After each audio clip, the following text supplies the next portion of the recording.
Hey everybody, it's Tripl-L here to talk about how the Realist rebuilt the kingdom or saved the kingdom. I always forget the title.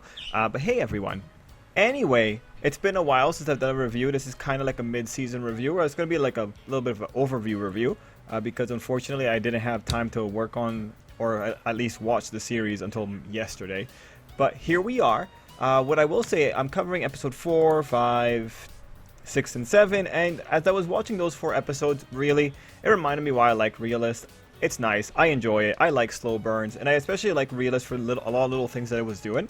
And it just kind of reminds me that right now Slime is going through its politics era, and ultimately between Slime and Realist, I do enjoy Realist more, because like what you're looking at with Slime and Realist, they're both adapting heavy talks.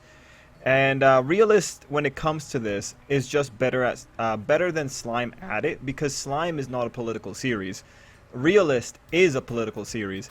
Because of that, it's a different kind of grip that Realist can pull off. Because with Realist, you're actually talking about some cool fantasy politics. Like again, there's nothing that Slime can really do that can match the issue with Cotton. To just give you an example. Because Slime is too concerned with people as opposed to natural resources. They're too concerned with those fantasy elements, and that's not to disparage Slime, it's just a reality of the situation. This is what happens. Like Slime is pretty much entering in a different territory, whereas Realist, it's built from the ground up, and you can see it in Realist too, because Realist also brings in things like for instance, ideas from the Principe by Machiavelli, or they bring in ideas from The Art of War. Like when you look at the Realist author, you can tell for sure that he is more well read when it comes to history or politics than the Slime author. Although for episodes 4 to 7, you don't really get to see any big political theory aside from that one reference to Machiavelli, but still fun time, and it's important just to note the differences between a series. Anyway, I have my notes about the big moments from, or not the big moments, but like the things I thought were interesting for each episode, so let's just get into it. Starting with episode 4. So each episode starts off with a quick little segment that just gives us an explanation on some concept. Episode 4 was the monster deconstruction. I really like that. You know why they told us about the monster stuff? Is because we were about to go into something where the wolf girl was able to speak to a demon. So knowing what was going on with the monsters and how they were classified was ultimately really neat, and I'm all for it. Then in episode 4 we find out that the wolf girl was speaking to a demon, and they did note that the wolf girl had the same scent as the demon. And then we also find out that a lot of the issues between demons and mankind is specifically the lack of the ability to communicate, which is legitimately very interesting. And it's unfortunate that language barriers ultimately are one of the big things that get in the way of these kind of relations. Episode 4 also featured the whole adopting the wolf girl plot in order to create a situation where they could protect her. I'm glad that she was able to bring her family along, just because like adopting someone and just suddenly hugging them like they're your little sister, you know, that is pretty weird if you think about it. I know that you'd be happy about it, but at the same time it's like, it was pretty weird seeing it, but whatever. One thing I have to say for episode 4 too was that Marx was amazing throughout the episode. Really great guy. Really best prime minister in anime I've ever seen.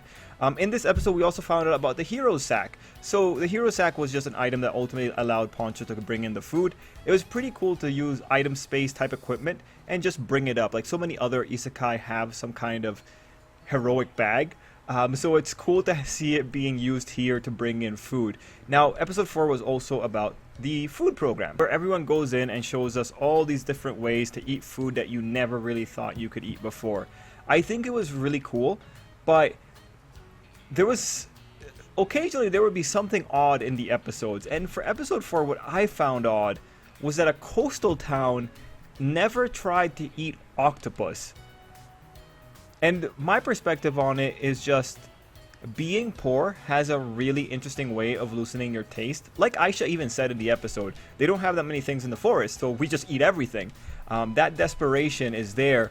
So it's ultimately really interesting that they didn't try to eat octopus before. You would, like, it's just, it doesn't really make sense to me.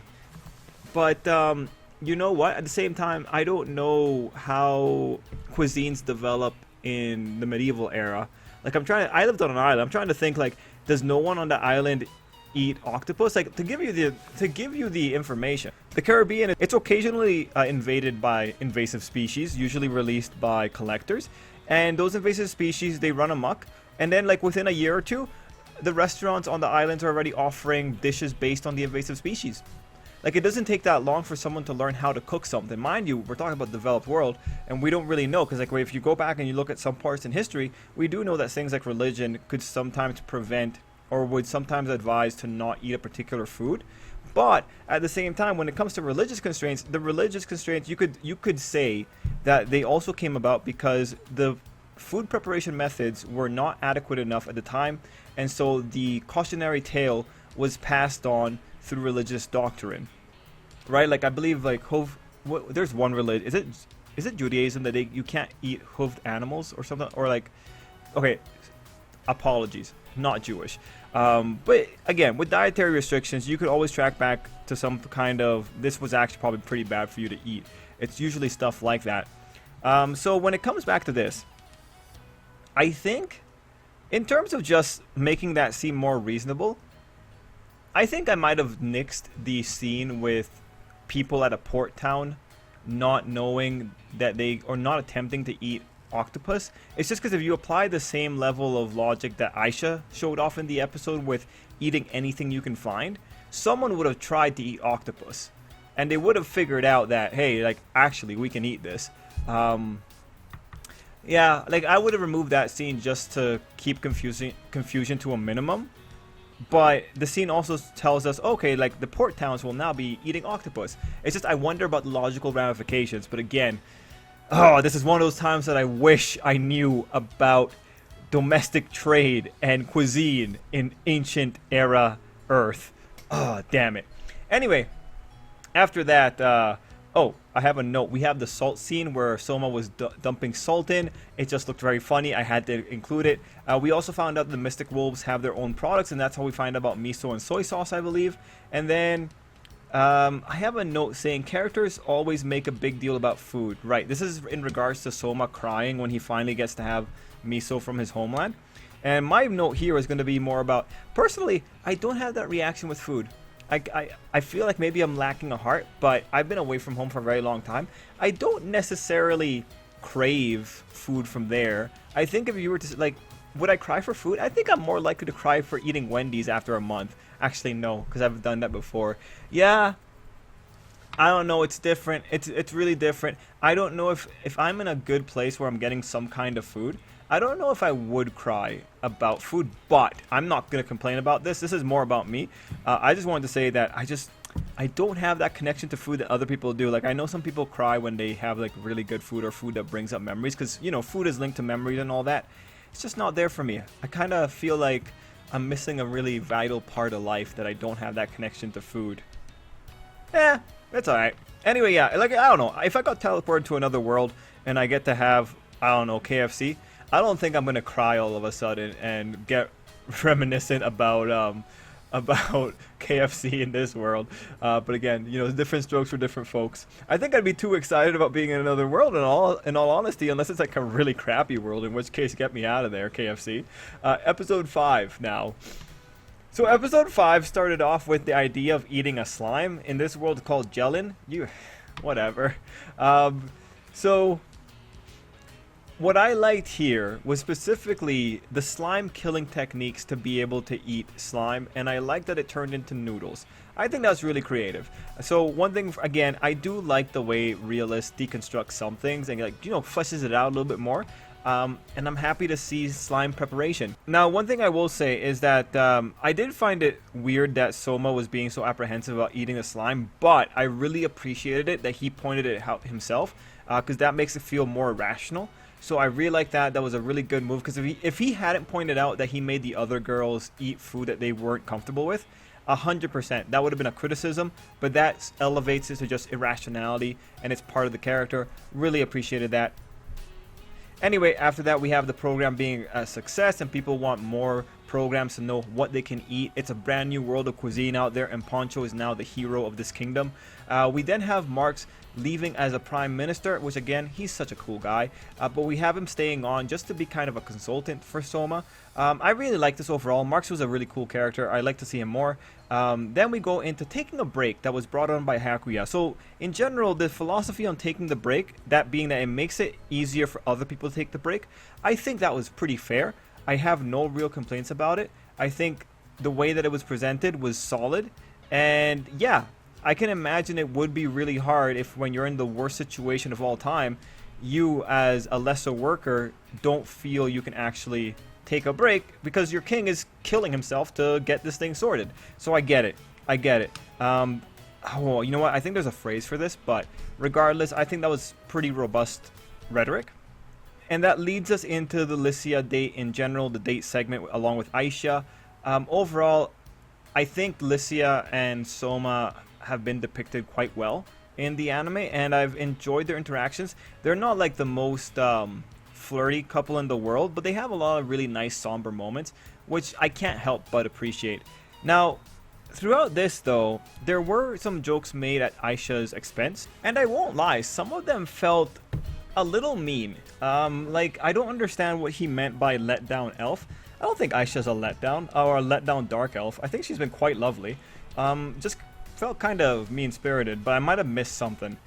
We then go into the people going into the cafe. Now, in this segment, what I thought was interesting here is that this is probably one of the spots where the anime makes it look bad, just because they don't do enough. And what I mean here is Soma and group goes into the cafe, and they quickly have to make up this cover story. And this cover story goes for a few moments. Like, there's a few exchanges. Now, the thing with the cover story is, when you look at that scene, there's no one else around. Honestly, you didn't have to go like 2 exchanges in. You didn't have to have the response and response and response and response kind of thing for it, because of how little people it looked like were anywhere near them. So this is one of those spots where I think it would have made sense if you could visually see that there were more people around other than Soma, Aisha, and Lycia. Anyway, moving on. After that, we get what every harem lover loves to see, and we get the scene that justifies, yes, Soma, you can in fact have a harem in this fantasy world. So that was great overall, and Lycia ultimately saying like, yeah, I'm okay with 8, because then I get 1 day with him all to myself. I really like that. I really like that we're just flat out saying that she wants him all to herself, and I like that Soma's hearing out loud that Juna and Aisha are pretty happy with that as well, and they're conspiring.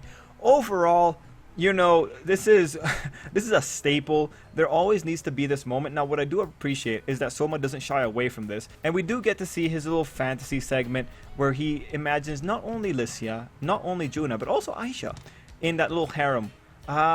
So ultimately, pretty cool. It's a harem. I don't know if we actually will get to see any harem elements later on. It'll probably be like maybe volume 8 where you kind of get that kind of stuff. But nice to have the confirmation, I guess, if there's any hardcore harem connoisseur here. Now, one thing I will also point out is that women can have multiple husbands. And personally, I respect that, because I am all for equal opportunity harems. You get a harem, they get a harem, she gets a harem, he gets a harem. Everyone should be entitled to a harem. Wait, does this world only do it for royalty? Okay, look. If you can manage it, you can do it. That's what I believe. So, if we're going to go fantasy harem, you better make sure it's equal opportunity, because equal opportunity is the best opportunity. Anyway, moving on. Episode 6, the breakdown of the armies. And this was the deconstruction thing, where we find out, like, you know, you have the Air Force, you have the Water Force, the Navy, the Army proper, and then you have the Forbidden Army. And look, man, when you hear it called the Forbidden Army, you just have to say it out loud. This setting is kind of chuny. Like, the setting is kind of embarrassing. I mean, the Forbidden Army, and like they're made up of Earth mages. Look, man, I get it. I get what they might be trying to say, because like the other three armies exist to counteract the Forbidden Army. So maybe it's forbidden in the sense that, oh, you shouldn't be using it. But honestly, it's a pretty cringe name. Actually, no. I feel like if you wanted to strike fear into the hearts of men, you would call your army something crazy like the Forbidden Army, because no one's gonna shirk away at the army of unicorn fighters. No, okay. There's pros and cons, but let's also remember that there is an empire called the Grand Chaos Empire, and I'm not sure if anyone else can hear it in this world, but that's pretty evil. I know it might not be evil, but I don't even like the idea that there's an empire that runs on chaos, because that's not going to sustain itself for any long period of time.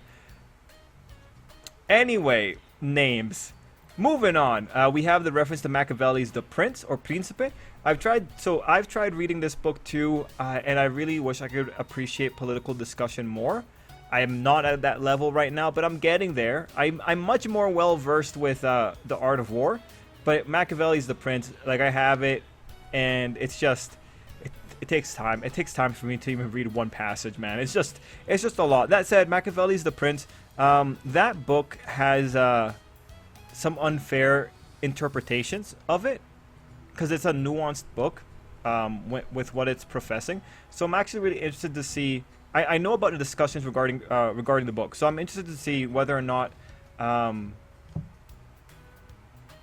Realist has the bad interpretation or the more correct interpretation. Mind you, I think Realist leans more towards the proper interpretation, because Soma acknowledges that fear and cruelty should only really be used once.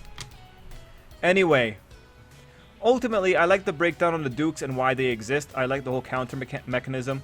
In this episode, we also get two new characters, and we get told of the politics with, I guess, the army and the Forbidden Army. After that, we're told the situation of the surrounding countries in respect to Soma's country, and we pretty much find out, yeah, we're in a terrible spot with our countries. These people are opportunistic. If we make the wrong move, they're going to come in and gut us. So that was pretty cool. Let's see. We then go into the sequence where we are talking to both the... What was this called? Oh, what was his name again? Halbert and the Fox girl? Anyway, the girl is shown to be really smart because she calls Soma smart, so that was a character establishing moment. Appreciated. And ultimately, this was a cute shot of the two. I like Soma doing the really anime line of the "Did you really forget my face?" That was a pretty standout sequence. And then you have Halbert's feelings about it. After that, we go into, I think, the more interesting part of the episode, that being about Halbert and the realities of war. So Soma used Halbert's feelings against him in this scene to tell him about how cruel war can be. And ultimately, you get what he's trying to do, right? He's trying to just give Halbert more perspective. But I think what's more important here is what Soma didn't say. Soma tries to dissuade Halbert by appealing to the idea that he won't want to kill his friend. Or, also, he won't want to save his friend in a war because otherwise he's going to get extremely punished, because that's not how things work in a war. Now, Soma doesn't mention that when you ultimately have Halbert moving over to his side, you are still just getting, like, the lesser of two evils. Because if a war still happens, Halbert might actually still have to watch his friend die. That reality hasn't been taken away. It's just given Halbert more opportunity to act against it. So really, the best situation here is that everything ends peacefully, right? But Soma's not going to bring that up, because that particular scene was a scene there that was meant to show that Soma's trying to be a nice person and trying to help out these two little people with crushes and all that. And you get the confirmation of that later when Lycia's asking him about it, and she's saying, oh, you're actually, like, really nice. Everyone's ignoring the elephant in the room, that being, oh yeah, no, like, this war we actually might be going towards war here. They're not talking about it. So that particular scene is one that's based on manipulation, and also it's looking away from the other, it's also looking away from the second worst thing. That being that if the war happens, it does, like, Halbert might still have a heartbreak in this particular situation. So in this particular situation, you could also say like this scene is still appealing to the idealism of the situation. They're trying to just show the good parts and not really talking about that elephant in the room if the war happens. Actually, the war's gonna happen. You see how epic the whole thing is. You can see it already in the opening. Ultimately, the best solution, I think, is to just not be in the army. If you don't want your friend to die, it's just don't go into army. Anyway, I mean, in the grand scheme of things. Anyway, we go back to Licia and the Soma date scenes. After that, we have the living poltergeist power increase. Woo! And more politics. We see Halbert's dad. We see that Halbert got beat. Worth pointing out the stakes because some other people might call this child abuse. In context, Halbert was openly speaking of betraying the king. And the king was right there to hear it. So that traditionally could get people executed. So, beatings in exchange for execution, not the worst situation in the world. Especially in this situation, because we do see that the father wanted to talk to Soma about something, and it looks like it's a big deal. Now, I do think originally, Licia is supposed to be there to listen to that conversation. But I wonder if they're going to shift it around slightly. Anyway, the maid is also a shipper in episode 6, but she's been a shipper for a long while. And finally, we're at episode 7. I found episode 7 to be quite fun, especially because we had that dungeon sequence. So in episode 7, we've started off with elemental magic. So this was just told to us just to tell us what exactly is Soma's magic. We find out that everything other than dark is as you would expect it to be, but dark is just everything that doesn't fit in with the others. So really simple. We then see that Soma as an adventure segment, and again, I love that. I love that Soma's controlling that wonderful doll. I like that little that the girl is liking the doll. I wonder if she will ever meet Soma proper. I think it was cool. I like the sequence. One of I think my favorite parts of that dungeon sequence is that the party was talking about how Yuno could understand Soma. And I'm actually really wondering, how could she understand Soma? That's kind of weird.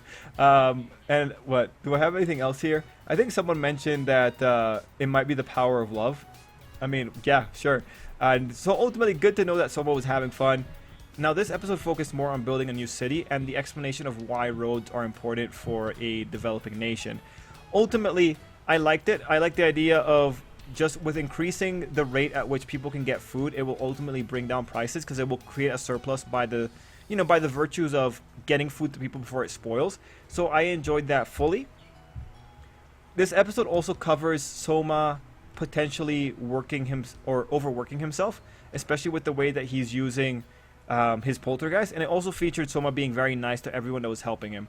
Now, as we go towards the end of the episode, we're at that town, and we're finding out, like, hey, you can't build here. And that leads us into the overall sequence of Soma and the gang finding out there was potential for a tsunami, maybe a 100-year tsunami that could be coming at any moment in time. Soma then goes around to the other villages and gets more information and figures out where exactly the tsunami would likely strike, and that tells us that there is a local legend that is spread out more.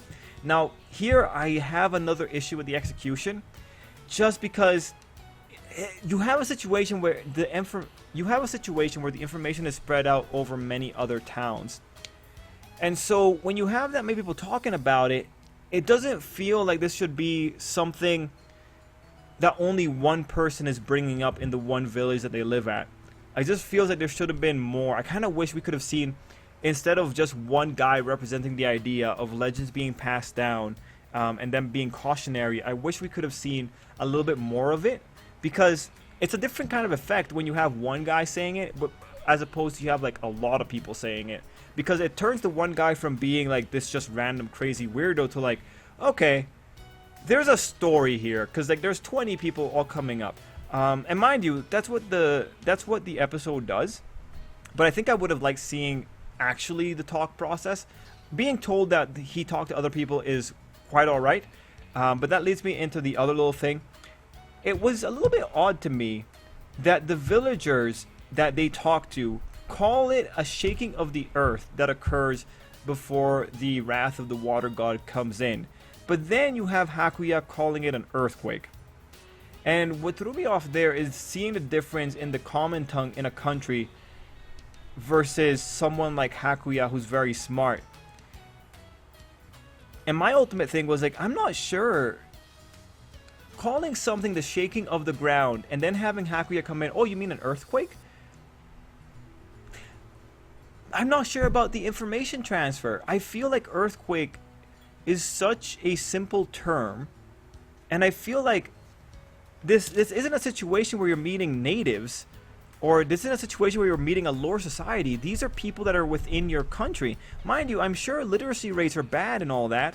Well, actually, we know they're bad, but villages live specifically, I think, villages must have some kind of export and import in order to keep being a village. They must have some natural resources. They most likely get taxed. There must be some kind of merchants that come through there. I feel like the vernacular should be a little bit more increased for those areas. So that's what throws me off. I kind of want to know the I want to know the knowledge level, because I'm not sure if a village wouldn't know the term for an earthquake. So much so that Hakuya had to come in there and be... I know what they're trying to go for, right? It's trying to create the effect of, oh, yo, those people in the boonies are so superstitious. They don't know, like, the actual terms for phenomena. But it's, again, they're your country, and you are connected to them. It's... And so much so that there's multiple villages in that small area. It just feels a little bit odd that the information transfer of a common term like earthquake isn't there within one country. But again, I don't know how language develops in the ancient world, so I don't know how standardized the language should be. This is one of those places where I think maybe showing off a little bit more of the population would be a little bit more enlightening. But mind you, this is also a giant nitpick, but Realist is being adapted. We're still in Volume 1. We're like not even... I don't think we're even halfway through Volume 1 yet. Realist is being adapted so slowly that I think you could afford to do little things like that. It just throws me off a lot. But overall, that's it. Really, when it comes to my concerns with Realist, if you notice, it's more of an issue of I don't know how much I don't know, right? Like, the author is bringing up some ideas here about his vision of how, like, information transfers within a country. And what was the other point? Information transfer and... Oh, yeah, and, like, people's lack of ability to eat octopus when they live in a coastal town. It's just the logistics, right? It's ultimately logistical problems. I'm just wondering about the logistics. Is this actually reasonable given the logistics? Mind you, I don't know. So I have to say, well, I get what you're going for, and I guess so. But let me tell you, if I ever like look into logistics and I can't find these kind of disparities occurring, I would point it out. But I think it's more likely that the author's vision on this one is probably correct. But I like that it makes me wonder about it. Yeah, no, man, I'm even thinking to Cuba, and Cuba's like a really big country, and there's like a lot of poor areas, but no one calls the shaking of the ground, no one thinks that's like God do. Well, actually, I was gonna say no one thinks that's a God, but if you go to like the religious parts, like, oh yeah, no, they're gonna say like the earthquake is from God, but they know to call it an earthquake. That's the thing, right? Cuba's a big spot with a lot of poor places, but everyone knows to call it an earthquake.